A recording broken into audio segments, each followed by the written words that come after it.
তোমার আমার একই স্বর, জাস্টিস ফর আরজি কর। উত্তরকান্থী বিধানসভা কেন্দ্রের অন্তর্গত লাউদা অঞ্চল তৃণমূল কংগ্রেসের উদ্যোগে আরজি কর ঘটনায় দোষীদের ফাঁসির দাবিতে ধর্ণা মঞ্চে উপস্থিত ছিলেন কাঁথি সাংগঠনিক জেলার আইএনটিটিইউসি সভাপতি বিকাশ চন্দ্র বেজ মহাশয়, কাঁথি ৩ ব্লক তৃণমূল কংগ্রেসের সভাপতি নন্দদুলাল মাইতি মহাশয়, কাঁথি ৩ ব্লক তৃণমূল কংগ্রেসের সাধারণ সম্পাদক অশোক প্রধান মহাশয়, কাঁথি ৩ ব্লক তৃণমূল কংগ্রেসের যুব সভাপতি গৌরীশঙ্কর মিশ্র মহাশয়, কাঁথি ৩ ব্লক আইএনটিটিইউসি সভাপতি অশোক জানা মহাশয়, কাঁথি ৩ ব্লক তৃণমূল মহিলা নেত্রী সাবিত্রী মণ্ডল মহাশয়া, কাঁথি ৩ পঞ্চায়েত সমিতির শিক্ষা কর্মাধ্যক্ষ সমরেশ দাস মহাশয়, কাঁথি ৩ পঞ্চায়েত জনস্বাস্থ্য কর্মাধ্যক্ষ ঋষিকেশ গোল মহাশয়, লাউদা অঞ্চল তৃণমূল কংগ্রেসের সভাপতি সুখেন্দু বারিক মহাশয়, লাউদা গ্রাম পঞ্চায়েতের প্রধান নন্দদুলাল দাস মহাশয়,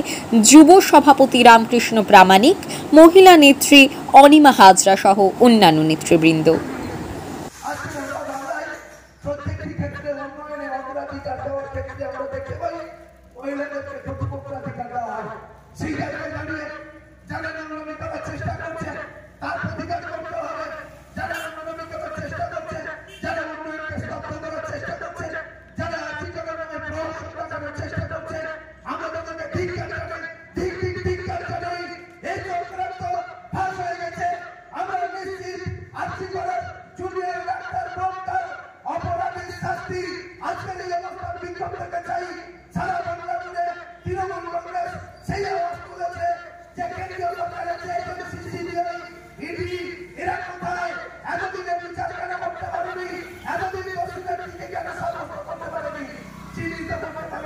সেই দাবিতে আমাদের এই কর্মসূচি লাগাতার চলবে।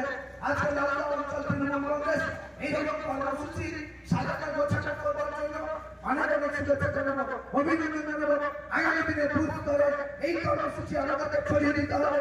সকলের ভিতরে লিডাররা যারা আছেন, পঞ্চায়েতের প্রতিনিধি যারা আছেন, প্রত্যেকেই বলবো এই ইস্যু প্রেস্টিজ ইস্যু, এই দোষীদের ফাঁসি আমরা চাইবো। প্রত্যেকটি বুথে আপনার জনসাধারণের কাছে এই দাবি তৃণমূল কংগ্রেসের ব্যানারে আমাদেরকে পৌঁছে দিতে হবে। সেই আহ্বান নিয়ে অসাধারণ ভূমিকা করে সকল তারা ধন্যবাদ জানিয়ে কৃতজ্ঞতা জানিয়ে আমি আমার বক্তব্য শেষ করছি। জয় হিন্দ, বন্দে মাতরম, তৃণমূল কংগ্রেস জিন্দাবাদ, আমাদের নেত্রী মমতা ব্যানার্জি জিন্দাবাদ, আমাদের নেতা অভিষেক ব্যানার্জি জিন্দাবাদ। আমাদের প্রেক্ষাপট পরবর্তী বক্তারা বলবেন যে আগামী দিনে আমাদের কি করা উচিত। আমরা নিশ্চিত ব্লক থেকে এটা নির্দেশিকা দিয়েছি। আজকে শুরু 8 তারিখে অঞ্চল দিয়ে করেছি, 9 তারিখ, 10 তারিখ, 11 তারিখ, 12 তারিখ, 13 তারিখ, 14 তারিখ আমাদের লাগাতার বিভিন্ন অঞ্চলগুলোতে এই ধরনের কর্মসূচি আত্মীকরণের ঘটনা দোষী ব্যক্তির ফাঁসির দাবিতে সিবিআই দায়িত্ব নেওয়ার পরে কেন্দ্রীয় সরকারের একটি এজেন্সি দায়িত্ব নেওয়ার পরে তারা কেন আজকে এতদিন দোষী ব্যক্তিকে চিহ্নিত করা হয়নি, দোষী ব্যক্তির শাস্তি কেন দেওয়া হয়েছে। অভিষেক ব্যানার্জির নেতৃত্বে আমাদের এই আন্দোলন চলছে। শুধু অঞ্চল ভিত্তিক আন্দোলন নয়, আগামী দিনে বুথ স্তর পর্যন্ত আমাদের এই বিক্ষোভ কর্মসূচি, এই অবস্থান বিক্ষোভ আমাদের চলবে এবং এই লাগাতার কর্মসূচির মাধ্যমে ভারতীয় জনতা পার্টিকে বুঝিয়ে দিতে হবে যে কোন জায়গা থেকে কোন জায়গায় আন্দোলনটা নিয়ে যেতে চাইছে। রাম বাম যারা হান্ডিল করছেন, বিভিন্ন রাজনৈতিক প্রতিষ্ঠানকে এগিয়ে যাওয়ার যে কৌশল অবলম্বন করেছেন, সেটা বাংলার 10 কোটি মানুষ বুঝে গেছে। বাংলার 10 কোটি মানুষ বাংলার মুখ্যমন্ত্রী মমতা ব্যানার্জি যখন উন্নয়ন সুনিশ্চিত করেছেন, যখন প্রত্যেকটি নির্বাচন, 8টি বিধানসভা নির্বাচন, লোকসভা নির্বাচন, পঞ্চায়েত নির্বাচন, আমরা 2018 পঞ্চায়েত নির্বাচনে, আমরা 2023 পঞ্চায়েত নির্বাচনে, আমরা 2021 বিধানসভা নির্বাচনে একের পর এক যখন মমতা ব্যানার্জির সামনে রেখে আমাদের লাগাতার কর্মসূচি চলছে, লাগাতার কর্মসূচি চলবে। আমরা ইতিপূর্বে প্রত্যেকটি জেলার কর্মসূচি ঘোষণা করেছি। পরবর্তীকালে প্রত্যেকটি ব্লকে আমাদের এই ধরনের অবস্থান মিছিল আর্থিকরের ঘটনা নিয়ে করছি।